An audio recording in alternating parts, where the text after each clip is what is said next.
Hey everyone, welcome back to the channel. Thanks again for watching, liking, and subscribing, giving us that thumbs up. Really appreciate the interaction we get with you guys on these different videos. Every morning we sit down and we go through the comments and try and answer all your comments as best we can. Like I say, really appreciate that. It's great. Like all the feedback as well. What we're going to do in this video is something a little different. I'm going to go from the front to the back, top to bottom of the bike, and every mod that we've done on the bike, I'm going to go through them, tell you if I like them or not, or how they've worked out, and then in the description down below, there's going to be a link to each one of those videos. So, without further ado, I'll get my list here, and let's get started on that list of mods. All right. So, for the first mod, I've got the Sea Racer fairing. Now, installed this, I guess, a year or so ago. Still one of my favorite mods on the bike. If you look at it, the way it sits on the front of the bike in terms of the headlight, I think the Sea Racer one looks the best out of all the fairings that are out there. I looked at the MK Design ones. They seem to stick out too far. You have to extend your headlight out. It just didn't, to me, it just didn't look period correct or appropriate. It just seemed a little off. But anyways, that's our mod number one. Would I do it again? Absolutely. I love the fairing, love the way it looks and fits. It's great. Number two, we've got our LED headlight here. This is the one with the RE on it. Looks pretty good. Turn it on there. Okay, there's our high beam and low beam. Can't really tell it.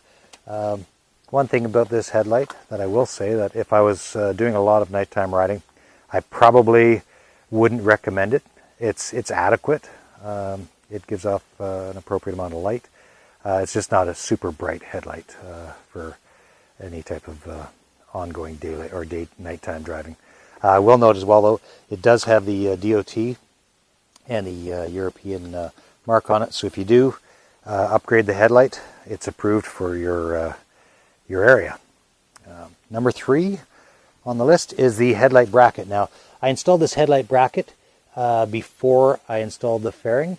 Quite happy with it. It looks a lot better than the stock gray sort of headlight ears that are there. Really happy with that one. It's a decent mod. Say that's number three.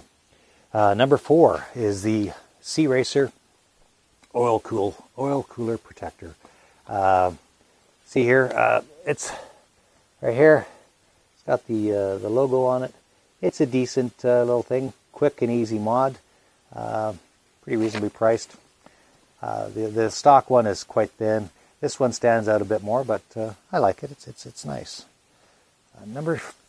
What do we have here? Number five, the Trip Machine grips.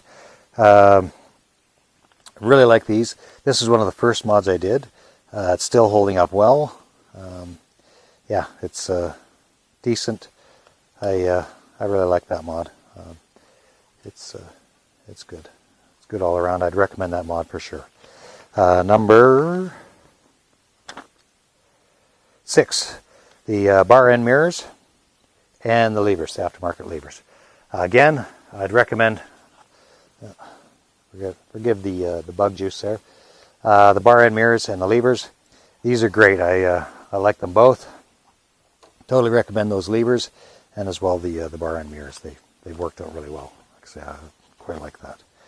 At number 7, we've got the fork gaiters. When I bought this bike, it didn't come with the gaiters, so I put them on myself. They're a genuine Royal Enfield product. I think nowadays they come from the factory with the gaiters. If not, have a look at that video, and it's quite easy to put them on. As well, at the same time, I did the preload adjustment caps. So these are available on at AliExpress. There's a link in the video. Again, it's a good mod. Gives you that little bit of ability to adjust your springs. At least for preload, you can dial it up a bit more if you're a heavier person, or back them off if you're a lighter person. So yeah, absolutely a good mod. They're basically identical to the ones that Hitchcock sells as well. So they're a good investment. Number 8 is the 4-way flasher mod. So now this, the Enfields don't come with a 4-way flasher, but you can put them on, and yeah, that one works well. Like I say, that's number 8. Have a look, and I'd totally recommend it as a winter project for anybody to do. Number 9, it's probably one of the biggest visual mods that I've done on the bike, which is the Ice Queen to Mr. Clean transformation. Like I say, that's number 9. Have a look, see, that really transformed the look of the bike, and I would have really not thought that just changing the tank is going to make such a huge difference, but it really did. And once again, these mods are in no particular order. They're not chronological, so when you view the videos, some things may be done, some things may be not done already, but they are what they are. Number 10, we've got the Tech Bike Parts 2-in-1 Stinger. Again, this is a really good mod. It's holding up well.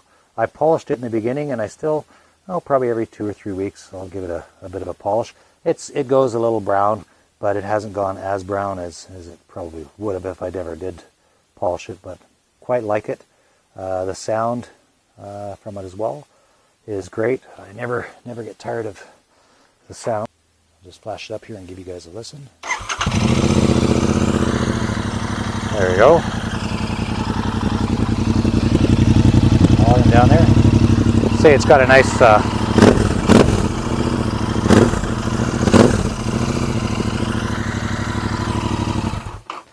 yeah, it's got a really nice rumble to it. I quite like that. Totally recommend that again. That's a great mod. Number 11 is the blacking out of the case letters. Now, this was done 3 years ago now. This is the 3rd season with it.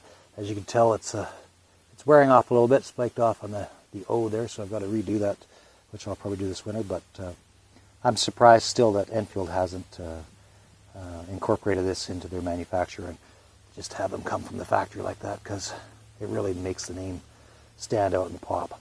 But yeah, I think that's a really useful, good mod to do as well. Next one, number 12, is a seat cowl and tail tidy. Now I don't have that cowl on this bike anymore, but in that video I took off the fender extension and moved the signal lights up over to here and put these plugs in here, as well as fitted a cowl onto this seat. So that's where that one is. Number 13, it's the raw and rugged seat cover and side bags. As you can see here, I've replaced the cowl, which was white to match the match the Ice Queen. I've replaced that with a raw and rugged seat cover and the side bags.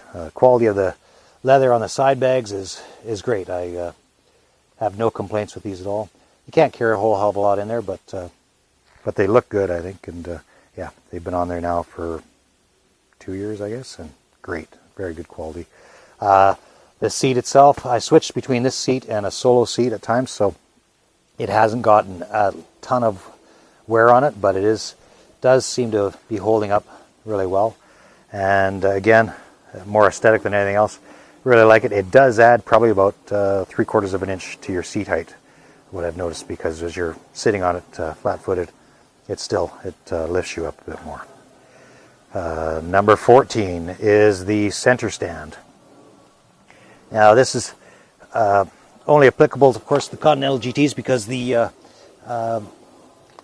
Interceptors come from the factory with a center stand. So again, I would still recommend this on the GT in terms of servicing that. It's great. I really appreciate having the center stand. I would totally recommend that center stand as an upgrade on your bike. Number 15 is the 16-tooth front sprocket. So went from a 15-tooth to a 16-tooth. You can't see it in here, of course, because of the cover. But that totally makes your revs drop down a little bit and your top end increase a bit. So the bike feels a little more relaxed at the, say, 110 kilometers an hour, 120 kilometers an hour. It's revving a little less. I quite like it, and I would totally recommend it. If this was mainly a city bike, I would say you probably don't really need to go for the 16 tooth. But if you're riding some country roads and stuff, absolutely, it's a good upgrade. Number 16 is the intake cover mods. Now, as you can tell here, you can see the Royal Ensign and the etching that I've done on for the relief of this. It looks pretty good, actually. I like it. It adds that custom look. It's easy to do. Yeah, it's held up very well. I'm allowing the Royal Enfield parts here to go black, dirty, but yeah, I quite like that. It's very makes it look original. Really like that. Number 17 is the evap system removal. Now, the evap system used to live up there, and as you can see, it's gone. I've removed that and all the associated plumbing lines, and there's the plug on my intake right there. So yeah, I've removed the evap system, removed some of the clutter, and it wasn't doing its job anyways. It was full of fuel, so it's kind of I think it's a good mod to get rid of that evap system, because down the road I think all it can do is cause problems, because eventually it is going to get saturated with gas, and then your system's not going to work, and potentially might throw a code. Not sure. Okay, number 18 is the air injection system delete. As you can tell here, I have these plates in place of where the air injection system used to go, because it went from the air box here up and over and down and into the engine, where it injected fresh air to improve the emissions for your exhaust. Doesn't nothing for performance at all. If anything, it's fake evap, or sorry, not evap, but it's just fakery, to put it mildly. It just dilutes your exhaust gases so that it makes it appear that you're polluting less, but really you're not. But it also does tidy up the top end of the above the valve cover, making your valve adjustments a bit easier to get your cover off and everything else. Gets rid of that plumbing and tidies up the front end of the motor. Totally, I'd recommend that again. It's a good upgrade. Number 19 is the brake pad upgrade, using the EBC fully sintered pads on the front, and on the rear is the semi-sintered pads. Again, probably one of the best upgrades that you can do in terms of performance-wise for stopping.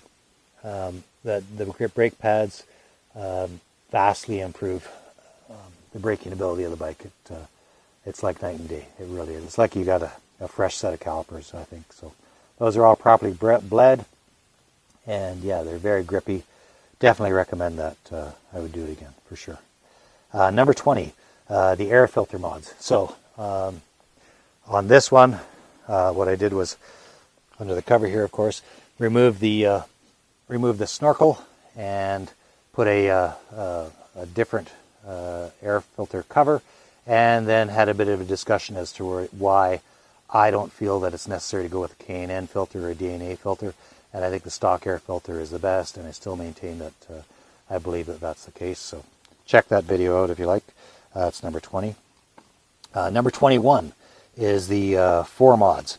So that's one video where what I've done is I've covered the shock reservoir here with black vinyl.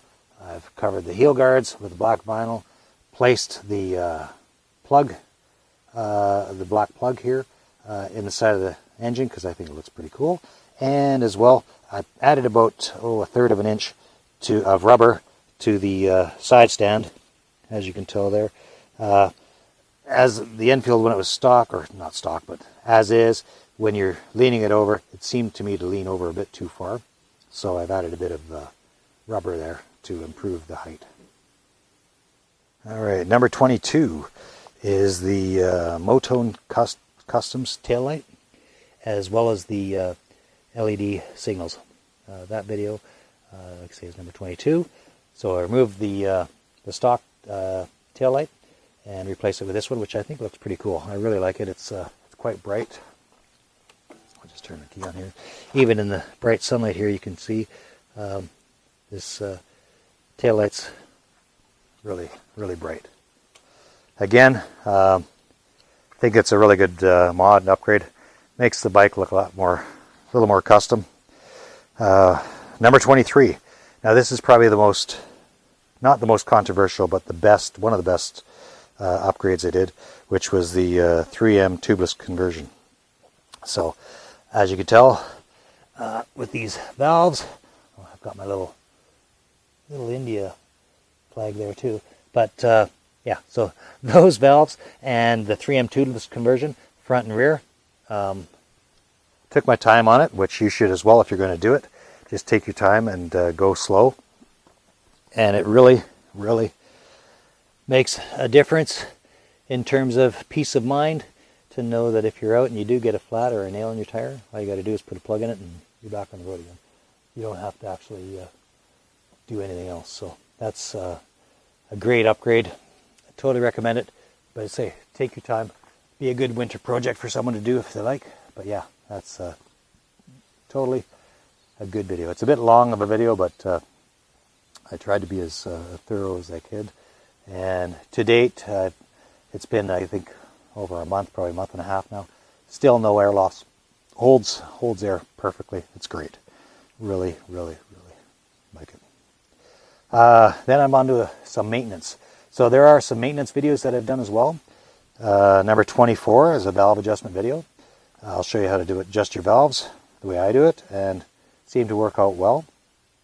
Number 25 is oil change and winterization of the bike. Just change the oil and showing you what I do for getting it ready for winter, to park it for the winter. And number 26 is fork oil change. In that video, I'm changing the fork oil to an ATF, which is a 10 weight oil, and which the forks, since I've changed the oil, they seem great. I've got no complaints at all. And number 27, finally, is buyer's tips. What I went through when I was buying the bike, and what to look for when you're buying a bike, or if you're buying a bike, whether it's new or used. A couple things, different models that you can look for when you're buying. The main thing is, of course, the color of the rims, which is why I went for the Ice Queen when I got it, because I wanted the black rims, and all in all, it's looked pretty good. So there you go, guys. It's a quick walk around of all the different mods on my 2021 Royal Enfield Continental GT 650. Like I say, any questions, comments, leave them down below. And once again, thanks again for joining us. Really appreciate your guys' feedback, and really appreciate you guys being a part of the channel. So once again, thank you so much, and keep the rubber side down. Take care.